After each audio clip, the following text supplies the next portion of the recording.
ஸ்டேஷன்ல சமோசா விற்கும் துணி புஜ்ஜி. துணிக்குருவி ரொம்பவும் ஏழை. அவகிட்ட அந்த அளவுக்கு பணம் எதுவும் இல்ல. அதனால குடும்பத்தை நடத்துறதுக்காக அவ அங்க இங்கன்னு வேலைகளை செஞ்சுக்கிட்டு இருந்தா. ஆனாலும் அவளுடைய பொண்ணான புஜ்ஜி குருவியோட தேவைகளை தீர்க்கறதுக்கு அவ ரொம்ப கஷ்டப்பட்டுக்கிட்டு இருந்தா. புஜ்ஜி குருவி அந்த ஊர்ல இருக்கிற சின்ன ஸ்கூல்ல படிச்சுக்கிட்டு இருந்தா. அவங்க அம்மாவுக்கு எப்பவுமே எந்த தொந்தரவும் கொடுத்தது இல்ல. அம்மாவுக்கு உதவிகளை செஞ்சுக்கிட்டு இருப்பா. துணிக்குருவியோட ஊர்ல ஒரு ரயில்வே ஸ்டேஷன் இருந்துச்சு. அந்த ரயில்வே ஸ்டேஷன்ல நிறைய பேரு நிறைய பொருட்களை வித்துக்கிட்டு இருந்தாங்க. ஆனா அந்த ஊரை சேர்ந்தவங்க மட்டும்தான் அந்த ரயில்வே ஸ்டேஷன்ல எது வேணாலும் வித்துக்கலாம் அப்படின்னு ஒரு ஒப்பந்தம் இருந்துச்சு. இப்படி இருக்கும்போது அந்த ரயில்வே ஸ்டேஷன்ல சமோசா விக்கிற ஒருத்தங்க இறந்து போயிட்டாங்க. அதனால அந்த வேலையை அடுத்து யாரு செய்யறது அப்படின்னு பேசிக்கிட்டு இருந்தாங்க. அந்த விஷயமா முடிவெடுக்கிறதுக்காக ஊர் தலைவி மகிக்கழுகு வந்திருந்துச்சு. இங்க ரயில்வே ஸ்டேஷன்ல சமோசா விக்க ரெடியா இருக்கீங்க. ஆனா அந்த வேலை ஒருத்தருக்கு மட்டும்தான் இருக்கு. அந்த வேலைய எனக்கு கொடுங்க, நான் செய்யறேன். இல்ல இல்ல, அந்த வேலை எனக்கு தான் வேணும். நான் தான் நல்ல சமோசா செய்வேன். ரெண்டு பேருக்குன்னு சொன்னா எப்படிதான் முடியும்? ஆமா, துணிக்கே அந்த வேலையை கொடுங்க. அது எப்படி முடியும்? அந்த வேலை எனக்கு தான் வேணும். நான் ரொம்ப கஷ்டத்துல இருக்கிறேன் சிச்சு, நீயே எனக்கு அந்த வேலைய கொடு சிச்சு. அப்படியே துணிக்குருவி ரொம்பவும் வேண்டி கேட்டுக்கிட்டா. ஆனா சிச்சு காக்கா அதுக்கு ஒத்துக்கவே இல்ல. ஆனா ஊர்க்காரங்க எல்லாருமே அந்த வேலைய துணிக்குருவிக்கு கொடுங்க அப்படின்னு சொன்னாங்க.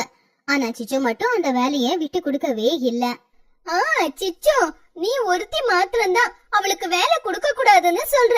மத்தவங்க எல்லாரும் துணிக்கே வேலை கொடுக்கணும்னு சொல்றாங்க. நீ எதுக்காக சிச்சு இவ்வளவு அடம் பிடிக்கிற? உங்ககிட்ட நிறைய பணம் இருக்கு, நீ வேலைக்கு போறதானே? சம்பளமும் நல்லா வருது. எனக்கு வேலைக்கு போக ரொம்ப தூரமா ஆகுது. கொஞ்சம் புரிஞ்சுக்க சிச்சு, என் பொண்ணு படிக்க வைக்க ரொம்ப கஷ்டம் ஆகுது. சிச்சு, நீ ஒத்துக்கிட்டாலும் ஒத்துக்கலனாலும் எல்லாரும் ஒரு முடிவு எடுத்திருக்கோம். துணிதான் சமோசாவா விக்க போறா அப்படின்னு எல்லாருமே சொன்னாங்க. துணி அதை கேட்டு ரொம்பவும் சந்தோஷப்பட்டா. ஆனா சிச்சு காக்காவுக்கு ரொம்ப கோவம் வந்துருச்சு. துணி, நீ ரொம்ப சந்தோஷப்படாத. சமோசா விக்கிறது அவ்வளவு சுலபம்னு நினைச்சிருக்கியா? நீ எப்படி சமோசா விக்கிறேன்னு நான் பாக்குறேன் அப்படி சொல்லி சிச்சு காக்கா கோவமா அங்கிருந்து போயிடுச்சு. எல்லாரும் அவங்கவுங்க வீட்டுக்கு போயிட்டாங்க. சிச்சு காக்கா என்ன பண்றது அப்படின்னு யோசிச்சுக்கிட்டு இருந்துச்சு. அப்ப சிச்சு அதோட மனசுக்குள்ள, அந்த துணியை ஏதாவது செஞ்சே ஆகணும். அவ விக்கிற சமோசாவை யாருமே வாங்காத மாதிரி செய்யணும். வரைக்கும் எனக்கு நிம்மதியாவே இருக்காது. நான் யாருன்னு அவளுக்கு காட்டணும். இன்னைக்குல இருந்தே நான் யாருன்னு காட்டுறேன் அப்படின்னு நினைச்சா. இந்த பக்கம் துணிக்குருவி ரொம்ப சந்தோஷமா வீட்டுக்கு போனா. வீட்டுக்கு போய் புஜ்ஜி கிட்ட நடந்தது எல்லாத்தையுமே சொன்னா. அதை கேட்டு புஜ்ஜி ரொம்பவும் சந்தோஷப்பட்டா. அம்மா, சமோசா நல்ல வியாபாரம் ஆச்சுன்னா நம்மளுக்கு ரொம்ப நல்லா இருக்கும்ல? ஆமா புஜ்ஜி, நம்ம கஷ்டம் எல்லாமே தீர்ந்துடும். அப்போ எனக்கு பிடிச்சதெல்லாம் வாங்கிக்கலாம். ஆமா புஜ்ஜி, ரயில்வே ஸ்டேஷன் இல்லையா, எல்லாரும் நிறைய வாங்கிக்குவாங்க. அம்மா, நீங்க செய்யற சமோசா ரொம்ப ருசியா இருக்கணுமா? சரி சரி, ரொம்ப நல்லாவே செய்றேன். துணிக்குருவி புஜ்ஜி குருவி ரெண்டு பேரும் சமோசா செய்யறதுக்கு தேவையான பொருட்களை எல்லாத்தையுமே கடைக்கு போய் வாங்கிட்டு வந்து தயார் பண்ணாங்க. புஜ்ஜி குருவி ரொம்பவும் உற்சாகமா இருந்தா. அம்மா, எனக்கு ஸ்கூல் இல்லாதப்போ நானும் உங்களுக்கு உதவி செய்றேம்மா. சரி புஜ்ஜி, உன்னோட இஷ்டம். நீ என் கூட இரு, நான் சமோசாவை விக்கிறேன். சரிம்மா, பக்கத்துல உட்கார்ந்து சாப்பிட்டுக்கிட்டு இருப்பேன். அப்படி ரெண்டு பேரும் சிரிச்சுக்கிட்டு இருந்தாங்க. அதுக்கப்புறம் வண்டியை தள்ளிக்கிட்டு அவங்க ரயில்வே ஸ்டேஷனுக்கு போனாங்க. அங்க துணிக்குருவி சமோசா செய்யறதுக்கு ஏற்பாடு பண்ணிக்கிட்டு இருந்தா. அப்ப சிச்சு காக்கா துணி மேல இருக்கிற கோவத்துல அவ என்ன பண்றா அப்படிங்கறத பாக்குறதுக்காக ரயில்வே ஸ்டேஷனுக்கு வந்து தூரத்துல நின்னு துணி செய்யறத பாத்துக்கிட்டு இருந்துச்சு. அம்மா, ட்ரெயின் வர நேரம் ஆயிடுச்சு, சீக்கிரமா சமோசாவை செய்யுங்க. சரி புஜ்ஜி, செஞ்சுக்கிட்டு இருக்கேன், நீ கவலைப்படாத. நீங்க செய்த வரைக்கும் ட்ரெயின் இங்க நிக்காதுமா, சீக்கிரமா செய்யுங்க. ஐயோ புஜ்ஜி, நீ அவசரப்பட்டு என்னையும் அவசரப்படுத்தாத. துணிக்குருவி சமோசா எல்லாத்தையுமே செஞ்சு வச்சுட்டா. ட்ரெயின் எப்ப வரும் அப்படின்னு சொல்லி ரெண்டு பேரும் காத்துக்கிட்டு இருந்தாங்க. அப்பதான் ட்ரெயின் வந்துச்சு. சமோசா விக்க ரெண்டு பேரும் ஆவலா இருந்தாங்க. அப்ப லூசிபுரா துணி கிட்ட சமோசா வாங்குறதுக்காக வந்தா. லூசிபுரா வந்ததை பார்த்து துணி சந்தோஷப்பட்டா. சிச்சு அத பாத்துக்கிட்டு இருந்துச்சு. உங்களுக்கு சமோசா வேணுமாங்க? சூடா இருக்கிற மாதிரி இருக்குல்ல, கொடுங்க. ஆமா, எங்க அம்மா இப்பதான் செஞ்சாங்க. ஓ சரி பாப்பா. துணிக்குருவி சமோசா எடுத்து கொடுக்கும்போது சரியா அப்பதான் சிச்சு காக்கா அங்க வந்துச்சு. துணிக்குருவி சிச்சுவ பாத்துச்சு. என்னங்க, இங்க சமோசா வாங்க வந்தீங்களா? ஆமா, இங்கதான் கடை இருக்குல்ல. இங்க சமோசா நல்லா இருக்காது. என்ன சிச்சு அப்படி சொல்லிக்கிட்டு இருக்க? ஆமா, உண்மையை சொல்லலன்னா அவங்க எல்லாம் சாப்பிடுவாங்கல்ல. இங்க பாருங்க, இங்க பாக்க சமோசா நல்லாதான் இருக்கும். ஆனா அது சாப்பிட்ட உடனே வயிறு வலி வந்துரும். ஐயோ, அப்படியா? இல்லங்க, என் மேல இருக்கிற கோபத்துல பொய் சொல்லுது. நான் எதுக்குங்க பொய் சொல்லணும்? சொல்றத சொல்லிட்டேன், அதுக்கப்புறம் உங்களோட இஷ்டம். எனக்கு சமோசா வேண்டாங்க. லூசிபுரா உடனே போய் ட்ரெயின்ல ஏறிட்டா. சிச்சு காக்கா அங்கிருந்து போயிடுச்சு. பாவம், துணி ரொம்ப வருத்தப்பட்டுக்கிட்டு இருந்தா. ஆனா புஜ்ஜிக்கு சிச்சு மேல கோவம் வந்துச்சு. என்னம்மா இந்த சிச்சு ஆண்டி இப்படி பண்றாங்க? அதுக்கு இந்த கடைய குடுக்கல அப்படின்னு இப்படி பண்ணிக்கிட்டு இருக்கு புஜ்ஜி. அம்மா, இப்ப என்ன பண்றது? பாக்கலாம், வேற யாராவது வருவாங்கல்ல. அப்பதான் துணியோட வண்டிக்கிட்ட மிமி அப்படிங்கிற ஒரு காக்கா வந்துச்சு. உடனே சிச்சு காக்காவும் பின்னாடியே வந்துருச்சு. சிச்சு காக்கா உடனே வந்ததை பார்த்து துணிக்குருவிக்கு ரொம்பவும் கோவம் வந்துச்சு. ஏங்க, இங்க சமோசாவை வாங்கி சாப்பிடாதீங்க, வயிறு வலி வரும். ஐயோ, அப்படியா? ஐயோ, எனக்கு தெரியாம வந்துட்டேன். அது பொய் சொல்லுதுங்க. அப்படி சிச்சு காக்கா யாரையுமே துணியோட கடையில சமோசா வாங்க விடவே இல்ல. பாவம் துணி அதை நினைச்சு ரொம்பவும் வருத்தப்பட்டுக்கிட்டு இருந்தா. அப்போ சிச்சு அங்க வந்துச்சு. எதுக்கு சிச்சு இப்படி பண்ணிக்கிட்டு இருக்க? சொன்னேன் தானே நீ எப்படி வியாபாரம் பண்றேன்னு பாக்குறேன்னு. வேண்டாம் சிச்சு, வியாபாரம் நாசமாயிடும். இந்த கடைய நான் எடுத்துக்கலான்னு பார்த்தேன் தானே, அதுக்குள்ள நீ வந்துட்ட.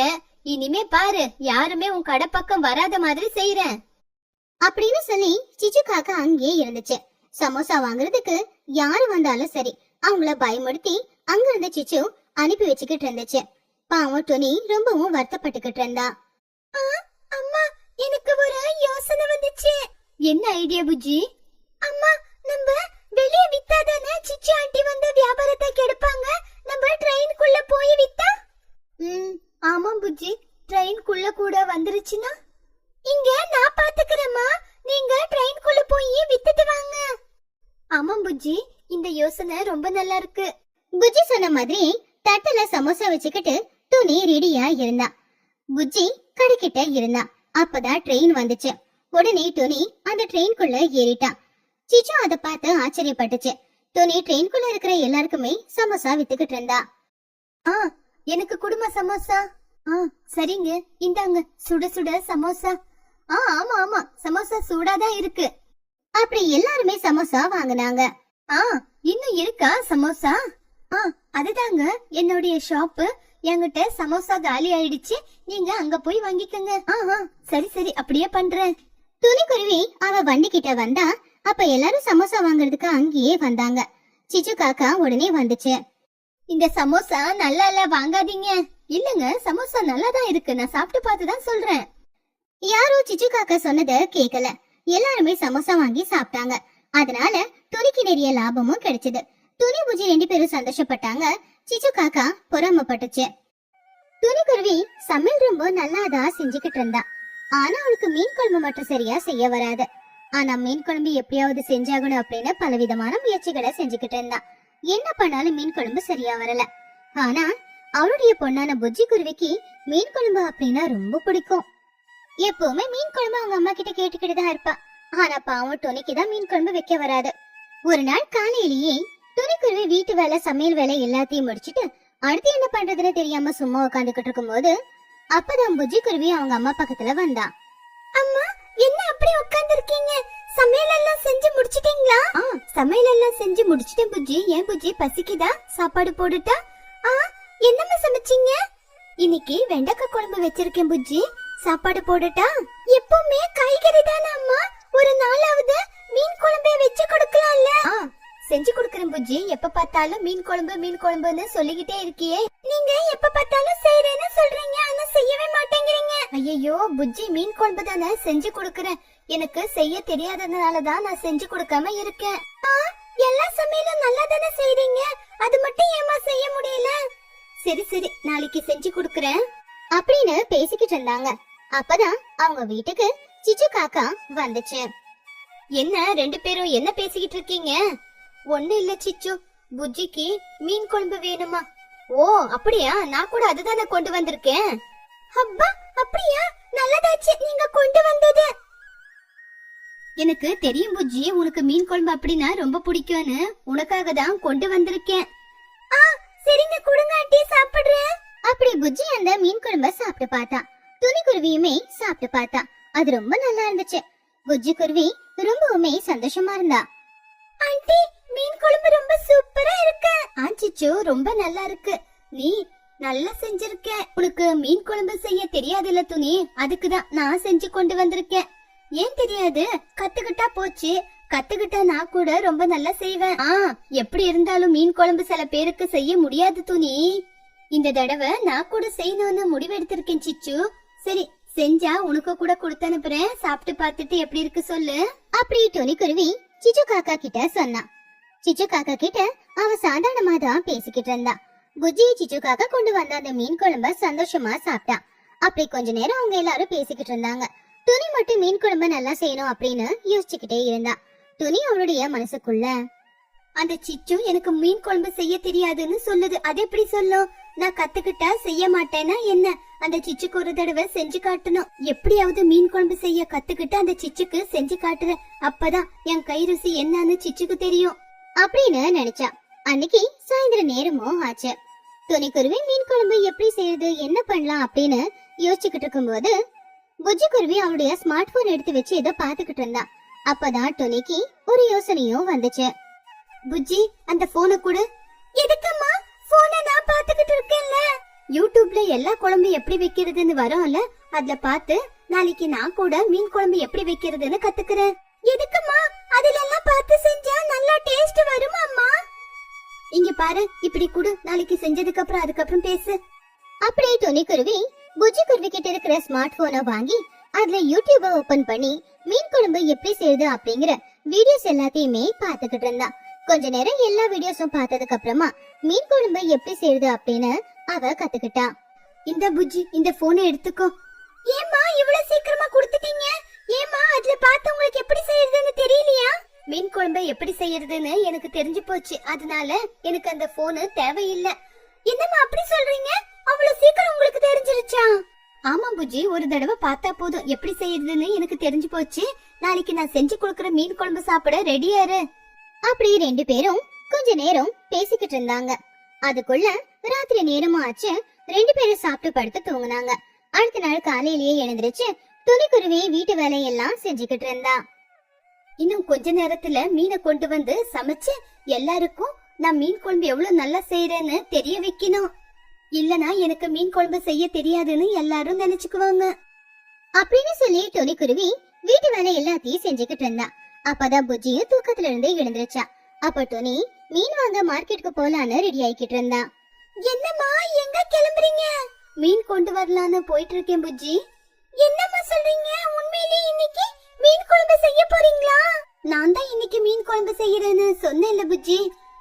சரிங்கம்மா செய்யுங்க, உங்க சந்தோஷத்தை எதுக்காக வேண்டான்னு சொல்றது? நீ என்னடி சொல்ற? எனக்கு மீன் குழம்பு செய்ய தெரியாதுன்னா?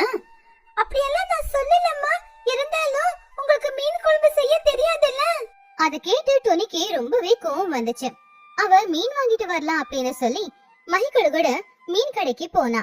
அங்க இருக்கிற எல்லா மீன்களையுமே அவ பார்த்தா. எனக்கு ஒரு பெரிய மீன் வேணும், அந்த மீன் ரொம்ப ருசியா இருக்கணும். சரிங்க, இந்த மீன் ரொம்ப ருசியா இருக்கும், இதுல சமைச்சா நல்லாதான் இருக்கும். அப்படியா? அப்படின்னா இந்த மீன் தான் வேணும். இது ரொம்ப முள்ளா இருக்குமா? இல்லங்க, இதுல முள்ளு ரொம்ப குறைவாதாங்க இருக்கும், கொண்டு போங்க. சரி சரி, அந்த மீனே கொடுங்க, அதுலயே இன்னைக்கு நான் குழம்பு வைக்கிறேன். துணி அவளுடைய மனசுக்குள்ள, எனக்கு மீன் குழம்பு நல்லா செய்ய தெரியாது அப்படின்னு புஜ்ஜி கூட இன்னைக்கு என்ன ரொம்ப கேவலமா பேசினா. எல்லாருக்கும் மீன் குழம்பு எனக்கும் செய்ய தெரியும் அப்படின்னு செஞ்சு காட்டணும் அப்படின்னு சொல்லி துணி அந்த மீனை வாங்கிக்கிட்டு வீட்டுக்கு வந்தா. அதுக்கப்புறமா அத நல்லா கிளீன் பண்ணி பீஸ் பீஸா போட்டுக்கிட்டு இருந்தா. அந்த மீனை பார்த்து புஜ்ஜியும் ஆச்சரியப்பட்டு அவங்க அம்மா பக்கத்துல நின்னு பாத்துக்கிட்டு இருந்தா.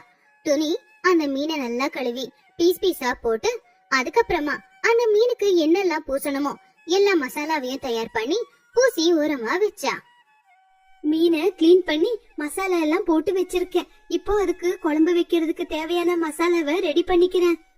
அப்படி துணிக்குருவி மீன் குழம்புக்கு தேவையான பச்சை மிளகா, வெங்காயம் எல்லாத்தையுமே வெட்டி அத மசாலாவா அரைச்சி ஊரமா வச்சுக்கிட்டா. என்ன ஒரு தயக்கமோ சந்தேகமோ இல்லாம துணி அந்த மீன் குழம்பு செய்யறத பார்த்து புஜ்ஜி ரொம்பவும் ஆச்சரியப்பட்டா. அம்மா, மீன் குழம்பு வைக்கிற வீடியோ மறுபடியும் பாக்குறீங்களா? வேண்டாம் புஜ்ஜி, நான் சொன்னல ஒரு தடவை பார்த்தா போதும், எனக்கு தெரியும் அப்படின்னு. இல்லம்மா, நீங்க எங்கேயாவது மறந்துருப்பீங்கன்னு. எனக்கு ஒண்ணு அவ்வளவு மறதி ஒண்ணு இல்ல. நீ வாய மூடிக்கிட்டு ஒரு பக்கம் உட்காரு. சரிங்க அம்மா. அப்படி துணிக்குருவி மீன் குழம்பு செஞ்சுக்கிட்டு இருந்தா. புஜ்ஜி பக்கத்துலயே உட்காந்து அவங்க அம்மா எப்படி மீன் குழம்பு செய்யறான்னு பாத்துக்கிட்டு இருந்தா. மீன் குழம்பு வாசம் மூக்க தொலைச்சுக்கிட்டு இருந்துச்சு. அத பார்த்து புஜ்ஜி குருவி ஐயோ சூப்பரா இருக்கே அப்படின்னு நினைச்சா. அப்பப்பா, மீன் குழம்பு வாசனையே ரொம்ப அதிரி போகுதே. அம்மா சொன்ன மாதிரியே நல்ல வாசனை வருது. எனக்கு நாக்குல எச்சில் ஊறுது. எனக்கு சீக்கிரமா சாப்பிடணும் போல இருக்கு. அம்மா, நீங்க மீன் குழம்பு ரொம்ப சூப்பரா வைக்கிறீங்க. வாசனை சூப்பரா இருக்கு அப்படின்னு நினைச்சா. அம்மா, வாசனை ரொம்ப சூப்பரா வந்துகிட்டு இருக்குமா. நான் சொன்னேன்ல புஜ்ஜி, ஒரு தடவை பார்த்தா போதும் செய்வேன் அப்படின்னு. கொஞ்ச நேரம் இரு. அம்மா, எனக்கு ரொம்ப பசி எடுக்குது. நான் மீன் குழம்பு நல்லா வைக்க மாட்டேன்னு தானே சொல்லிக்கிட்டு இருந்தேன். அப்படிதான் சொன்னேன். ஆனா வாசனை ரொம்ப நல்லா இருக்கே. எனக்கு மட்டும் என்ன தெரியும்? ருசி கூட சூப்பரா இருக்கும். அப்படி புஜ்ஜி குருவி மீன் குழம்பு எப்படா முடியும் அப்படின்னு காத்துக்கிட்டு இருந்தா. அதுக்குள்ள துணி அந்த மீன் குழம்பு செஞ்சு கொடுத்தா. புஜ்ஜியும் சந்தோஷமா மீன் குழம்பு ஊத்தி சாப்பாடு சாப்பிடலான்னு. அம்மா, சீக்கிரமா சாப்பாடு போடுங்கம்மா. இது புஜ்ஜி, எல்லாமே ரெடியா தான் இருக்கு. அம்மா, இந்த வாசனைனால என்னால சாப்பிடாம இருக்க முடியல. சரி இந்த புஜ்ஜி, சரி சரி வந்து சாப்பிடு. துணி குருவி புஜ்ஜி குருவிக்கு சாப்பாடு போட்டு மீன் குழம்பையும் ஊத்துனா. அத புஜ்ஜி சாப்பிட்டும் பார்த்தா. உண்மையிலேயே அந்த மீன் குழம்பு ரொம்பவும் சுவையா இருந்துச்சு. அம்மா, இந்த மாதிரி ஒரு மீன் குழம்பு நான் இதுவரைக்கும் சாப்பிட்டதே இல்ல. அவ்வளவு சூப்பரா செஞ்சிருக்கீங்க. அப்படியே புஜ்ஜி அவ்வளவு ருசியா இருக்கா? ஆமாமா, நீங்க இவ்வளவு சூப்பரா செய்வீங்கன்னு யோசிக்கவே இல்ல. அவ்வளவு சூப்பரா இருக்கு. சொன்னேன்ல, நான் எதனா செய்யணும்னு முடிவு எடுத்துட்டேன்னா சூப்பரா செய்வேன் அப்படின்னு. சரி, நீ சாப்பிட்டுக்கிட்டு சிச்சு ஆண்டிக்கு கூட கொஞ்சம் என்னோட டேஸ்ட காட்டிட்டு வரேன். அப்படி துணி குருவி அவ செஞ்ச அந்த மீன் குழம்பை எடுத்துக்கிட்டு சிச்சு காக்காவோட வீட்டுக்கு போனா. சிச்சு, நான் மீன் குழம்பு நல்லா வைக்க மாட்டேன்னு நினைச்சுக்கிட்டு இருந்தேன்ல, இந்த குழம்பை சாப்பிட்டு பாரு, டேஸ்ட் எப்படி இருக்கு சொல்லு. அப்படியே துணி, நீ செஞ்சியா? சரி, சாப்பிட்டு பாக்குறேன். சிச்சு காக்கா சாப்பிட்டு பாத்துச்சு. அவளுக்கு மீன் குழம்பு ரொம்பவே பிடிச்சு போச்சு. அவ துணி குருவிய பாராட்டினா. சொன்னல, என் கையால செஞ்சா எல்லாமே நல்லாதான் இருக்கும்னு. ஆமா துணி, ரொம்ப நல்லா இருக்கு. சரி, நல்லா இருக்குல்ல, எனக்கு அது போதும். துணி குருவி அதை கேட்டு ரொம்பவும் சந்தோஷப்பட்டா. புஜ்ஜி குருவி சிச்சு காக்கா ரெண்டு பேருமே துணி செஞ்ச அந்த மீன் குழம்பு சாப்பிட்டு பார்த்து சந்தோஷப்பட்டாங்க.